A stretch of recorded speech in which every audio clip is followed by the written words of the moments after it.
Paper లీకేజీలు జరిగాయి and ఒక్క DSC 9.5 ఏళ్లలో ఒక్క డిఎస్సి కూడా నిర్వహించని బీఆర్ఎస్ పార్టీకి ఇవాళ కాంగ్రెస్ ప్రభుత్వం అది చేయలేదు ఇది చేయలేదు నిరుద్యోగుల్ని మోసం చేస్తుంది అని నిరసన కార్యక్రమాలకు చేపట్టడం కానీ లేకపోతే వాళ్ళ దగ్గరికి వెళ్ళి వాళ్ళకి మద్దతు ఇవ్వటం అది చేసే అర్హత ఉందా అని అడుగుతున్నారు కాంగ్రెస్ నాయకులు. మొట్టమొదట యోయో వీక్షకులకు మీకు అక్కడ ఉన్నటువంటి మిత్రులందరూ కూడా నమస్తే.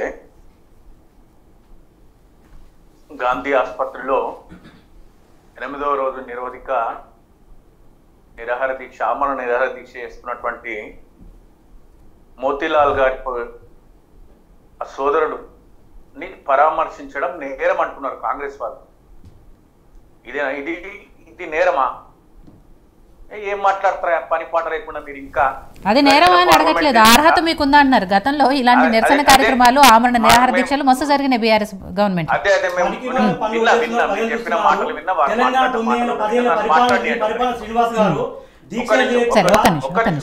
మీరు మాట్లాడుతుంటే మిమ్మల్ని డిస్టర్బ్ చేయలే, నేను కూడా మాట్లాడుతున్నప్పుడు నన్ను డిస్టర్బ్ చేయదు దయచేసి. చెప్పండి. మీరు డిస్టర్బ్ చేస్తానే మాట్లాడు, ఎందుకంటే మీరు మాట్లాడేది జనానికి తెలిసిన మాటలు మీరు మాట్లాడింది వాస్తవం. 10 సంవత్సరాల కాలంలో డిఎస్సి వేయలేదని అన్నారు, గ్రూప్ 1 లీక్స్ అయినాయి అన్నారు, ఇంకేమన్నారు తెలంగాణ ప్రభుత్వం నిరుద్యోగ లేదన్నారు, అడిగే నైతిక హక్కు లేదన్నారు. మళ్ళీ ఏం చేస్తారు? అడిగే నైతిక హక్కు లేదంటే మీరు పిల్లలు నిరాహార దీక్ష చేస్తుంటే మీరు మాట్లాడిన మాటలు చేసిన మాటలు చెప్పిన హామీలు చేయకపోతే గెలిపించిన ప్రజల పక్షాన నిలబడి మీ లేక 6-3 ఎమ్మెల్యేలు ఉంటే ఎవరు దిక్కులేక కార్యకర్తలు లేని గాంధీ భవన్ లో ఉన్నట్టుందా ఏమో తెలంగాణ. ఈరోజు తెలంగాణ సమాజంలో తెలంగాణ బీఆర్ఎస్ పార్టీ ఏం మాట్లాడతారండి? ఇంకా పార్లమెంట్ ఎన్నికల గురించి మాట్లాడతారు బుద్ధి లేకుండా. కాంగ్రెస్ పార్టీ నాయకులు పార్లమెంట్ లో ఓడిపోయిన 8 స్థానాలలో బీజేపీ గెలిస్తే బీజేపీ గెలుపును అంగీకరించలేక ఓటమిని ఒప్పుకోలేక 8 సీట్లలో గెలిచి బీఆర్ఎస్ వేసింది. బీఆర్ఎస్ మరి మీరు మీ 8 చోట్లలో ఎట్లా గెలిచిందో దానికి సమాధానం ఉండదు. ఇంకా అదే మాట్లాడుతున్నారు. ఇవే మనం మాట్లాడాల్సింది ఈ టైంలో. ఇది కాదు కదా. మేము చేసిన ఘనకార్యాలు 10 సంవత్సరాలలో మీరు చేసిండ్రు, మీరు లీకేజీలు చేసిండ్రు, లేకపోతే మీరేవో చేసిండ్రు అన్నారు. ఇది వాస్తవమే కదా. లీకేజీలు కాదని ఎవరు మనం జరిగినటువంటి వాస్తవాన్ని తోసిపుచ్చేటువంటి అవసరం మాకు లేదు. జరిగింది, లీకేజీ జరిగింది.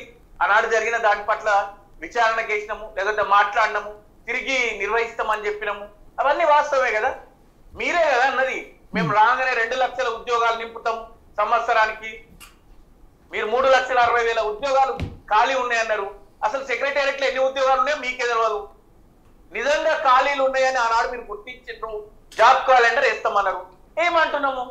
ఎప్పుడు వేస్తారో చెప్పాలి, అది గవర్నమెంట్ చేయాల్సిన పని.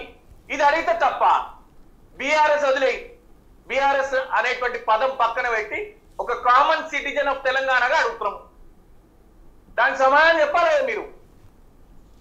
ఆ చచ్చిపోయి రేపు అట్లనే వదిలేస్తే చచ్చిపోతాడు, దానికి మీరేం బాధ్యత వహించరా? దాని గురించి ఏం మాట్లాడరా? పెంచమంటుండ్రు గ్రూప్ 1 గ్రూప్ 2లో ఆ రేషియో ఏదైతే ఉన్నదో దాన్ని పెంచమంటుండ్రు. దాని పట్ల సానుకూలంగా స్పందించాలి కదా. అది మేము తప్పు చేసినాం అంటున్నారు. అదే తప్పు మీరు కూడా చేస్తారా? అందుకే మమ్మల్ని ఓడించిండ్రు అన్నారు. మరి మిమ్మల్ని రేపు ఓడించాలా? పరిపాలన చేయరా 5 సంవత్సరాలు? అది కాదు కదా మనం చెప్పాల్సింది. బీఆర్ఎస్ అది చేసింది, లేదా గత ప్రభుత్వం అది చేసింది, లేకపోతే గుజరాత్ లో లీక్లు అయినాయి, ఢిల్లీలో లీక్లు అయినాయి, నీట్ అయింది, నీట్ తప్పు జరిగింది, సరిదిద్దుకోవాల్సిన అవసరం కేంద్ర ప్రభుత్వానికి ఉంది, యావత్ భారతదేశం గమనిస్తుంది. దాని పట్ల బీఆర్ఎస్ పార్టీ అనేక సందర్భాలు స్పందించింది. మా పార్టీ వర్కింగ్ ప్రెసిడెంట్ స్పందించిండ్రు. మేము స్పందించలేదని ఎట్లంటారు మీరు ఏదో 4 మంది పోయి నేను అరెస్ట్ అయ్యిండ్రు. మీరు సఖ్యత వివరిస్తున్నారు కదా కేంద్ర ప్రభుత్వంతో. ఈ రోజు మరి పోయి మాట్లాడండి, పార్లమెంట్ లో నిలదీయండి, పార్లమెంట్ ను స్పందింపజేయండి. రాహుల్ గాంధీ గారిని స్పందించమని చెప్పండి. 1-2 సార్లు నేను విన్నా ప్రియాంక గాంధీ గారు స్పందించిండ్రు నీట్ పట్ల. వాళ్ళు అప్పటికే పీజీ నీట్ రద్దు చేసుకున్నారు. యూజీ నీట్ను రద్దు చేయమని మేము కూడా కోరుకుంటున్నాం కదా. విద్యార్థులు ప్రతి ఇంట్లో విద్యార్థులు ఉంటారు, ప్రతి కుటుంబంలో విద్యార్థులు ఉంటారు. నష్టపోవాలని ఎవరు కోరుకోరు కదా. జరుగుతున్న పరిణామాల పట్ల మీ ప్రభుత్వం సానుకూలంగా స్పందించేటువంటి విషయాలు మాట్లాడండి. గత ప్రభుత్వం ఇదే కార్యాపన జరుగుతారా? మీరు ఎలా అన్నారు సంవత్సరం లోపల జాబ్ క్యాలెండర్ ఇస్తామని? 7 నెలలు అయిపోయి 8 నెలలు అవుతుంది, దాని మీద స్పందించమంటున్నాం. ఈ రాష్ట్రంలో 10 సంవత్సరాల పాలన చేసి తెలంగాణ తెచ్చినటువంటి నాయకులుగా మోతీలాల్ అనేటువంటి విద్యార్థి నాయకుని పరామర్శించడం తప్ప మీరు అరెస్ట్ చేయడం కరెక్టా? ప్రజల ముందు ఉంచండి ఈ విషయాన్ని. రేపటి రాబోయే ఎన్నికలు ఉన్నాయి, ఇంకా ఉన్నాయి, క్షేత్రస్థాయిలో ఎన్నికలు ఉన్నాయి. అప్పుడే ఎందుకు మెరిసిపడుతున్నారు? ఏదో బీఆర్ఎస్ అయిపోయింది మాట్లాడితే బీఆర్ఎస్ ఎన్నికల గురించి, బీఆర్ఎస్ ఫలితాల గురించి. మీరు అసలు లేరు, నాయకులు లేరు. గాంధీ భవన్కి వచ్చేటోళ్ళు లేకుండే కదా కర్ణాటకలో గెలిచేంత వరకు. ఏమైంది? రాజకీయాలలో అన్ని సహజమే, గెలుపోటములు సహజమే, ఇవన్నీ నడుస్తూనే ఉంటాయి. విద్యార్థుల సమస్యల పట్ల సానుకూలంగా స్పందించమని యువ వేదికగా ఇప్పుడు కూడా మేము అదే కోరుతున్నాం. మా పార్టీ పక్షాన మళ్ళీ మేము డిమాండ్ చేస్తున్నాం, విద్యార్థుల డిమాండ్లన్నీ నెరవేర్చాలని కోరుతున్నాము. మీరు మా ప్రభుత్వంలో జరిగిన తప్పిదాలని మరీ మళ్ళోసారి మాట్లాడతా అంటే విద్యార్థులందరూ మిమ్మల్ని ప్రతి వేదిక అన్నారు కదా, విద్యార్థులు బీఆర్ఎస్ ప్రభుత్వంలో అధిరాజ్యకే కాంగ్రెస్ గెలిపిస్తున్నారు. మరి మీకు యూట్యూబ్లు లేకపోతే విద్యార్థులు చిన్న చితకా సంఘాలు విద్యార్థులు 20 మంది 30 మంది ఊరుకో 10 మంది జతగట్టి మాట్లాడిపించారు కదా మీరు. వాళ్ళే అడుగుతున్నారు, వాళ్ళ పక్షాన మేము ఇప్పుడు అడుగుతున్నాం తప్ప బీఆర్ఎస్ కు ఏం నైతికత లేదు. ముద్దాయి మా కవిత గారు ముద్దాయి ఆమె దోచిగా తేలిద్దా? ఆ మహారాష్ట్రలో ఆయన ఎంపీ జైలు జీవితం గడిపిన తర్వాత కదా కోర్టు మొట్టికాయలు వేసింది, నిర్దోషిగా తెలిసిన తర్వాత. రేపు ఏం జరుగుతుందో అప్పుడే కవిత గారి గురించి తీసుకొస్తారు బయటికి పదే. అసలు కాంగ్రెస్ ప్రభుత్వంలో జరిగిన కుంభకోణం ఏముందయా? అండర్ గ్రౌండ్ నుంచి ఆకాశం దాకా పార్లమెంట్ సాక్షిగా కీర్తిశేషులు రాజీవ్ గాంధీ గారు క్షమాపణ చెప్పిండ్రు కదా.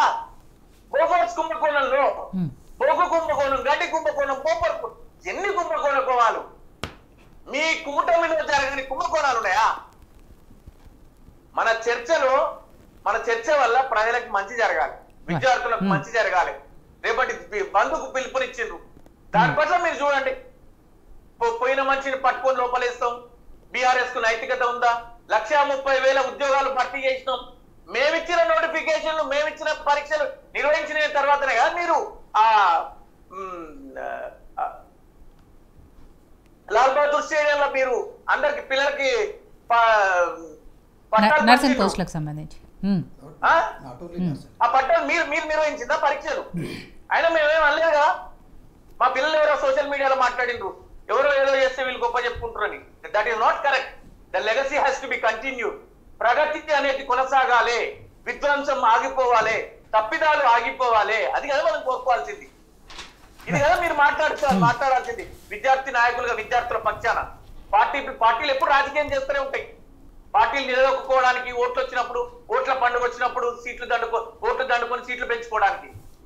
సమస్యల పట్ల సానుకూలంగా అన్ని రాజకీయ పార్టీలు ప్రతిస్పందించాల్సినటువంటి అవసరం ఉన్నది. అది ఏ ప్రభుత్వం ఉన్నా సరే, దానికి బీఆర్ఎస్ అతీతమేం కాదు. కాంగ్రెస్ పార్టీ ఇచ్చిన హామీలు మరొకసారి మేము గట్టిగా చెప్తున్నాం. కాంగ్రెస్ పార్టీ ఇచ్చినటువంటి హామీలు మేము నిరుద్యోగ వృత్తి చేయలేదు, మీరు ఇవ్వండి. అప్పుడు ప్రజలు మిమ్మల్ని గట్టిగా గుర్తుపెట్టుకుంటారు కదా. మాకు నైతికత లేదని ఎట్లా అంటారు? మేము ఒప్పుకుంటున్నాం కదా ఇయ్యలేదని. సాధ్యాసాధ్యాలు చూసి మేము ఇయ్యలేదు. అప్పుడు మేము చేసినవి చాలా ఉన్నాయి, చెప్పనివి చేసినాము, చెప్పింది ఒకటి చేయలేదు. మీరు చెప్పింది చేయండి, మీరు గొప్ప ప్రభుత్వం అనిపించుకుంటాం. మీరు ఇంతవరకు రైతు బంధు ఎందుకు వేయలేదు? 35,000 కోట్ల రూపాయలు రుణమాఫీ చేస్తామని ప్రకటించి ఒక కమిటీ వేసింది అంతే. మంత్రివర్గ ఉపసంఘం వేసి సంఘం కొట్టుకుంటున్నారు. సాధ్యాలు మాట్లాడుతుండ్రు. ఎప్పుడు కూడా నిందలు వేయడం కరెక్ట్ కాదు అంటున్నాను. విద్యార్థి నాయకుడు మాట్లాడిండు, ఆయన మీ గురించి మీకు ఏమేమి సహకారం అందించిండ్రు, ఎట్లెట్ల సహకారం అందించిండ్రు, ఏం చేస్తామని మీరు అన్నారు, వాళ్ళకున్న అపోహలు ఏంటి, అవన్నీ తొలగించండి. ఆ దిశగా మీ ప్రభుత్వం పనిచేయాలి, ఆ దిశగా మీ రేవంత్ రెడ్డి గారు పనిచేయాలని మేము కోరుకుంటున్నాం. మీలో మీరు నిలబడలేక అంతర్గత కలహాలతోని రోజుకో ఇబ్బంది పడుతూ కూలిపోతేమో ప్రభుత్వాలని మీరే ఇబ్బంది పడుతూ మీరు ప్రజా సమస్యలను గాలికి వదిలేసి, ఇచ్చిన హామీలను గాలికి వదిలేసి తూతూ మంత్రంగా ఏదో సిలిండర్ కు మేము తగ్గించినాం, ఒక బస్సు ఒకటి తీసుకొచ్చి అదొకటి చేసినాం. ఇట్లా కాదు. 420 హామీలు ఇచ్చిండ్రు మీరు ప్రతి చోట ఒకరికి తెలియకుండా ఒకరు. మీ దాంట్లో అందరు నాయకులే. ఒక వ్యక్తి కాదు.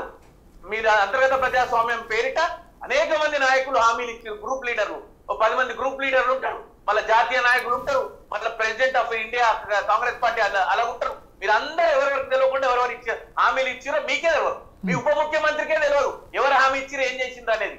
ఆ మధ్య మాట్లాడుతారు మేము ఇయ్యలేదని. సో మీరు కోఆర్డినేట్ చేసుకొని మీ గవర్నెన్స్ బాగుండాలి, మీ హామీలను నెరవేర్చాలని మా పార్టీ పెద్దలు గాని మేము కానీ ప్రజాపక్షాన ఖచ్చితంగా మేము గొంతెత్తి నిలదీస్తాం. అరెస్టులు చేసినంత మాత్రాన బీఆర్ఎస్ పార్టీ ఆగిపోదు. భవిష్యత్తులో మరింత కఠినంగా వ్యవహరిస్తాం మేము. రైట్.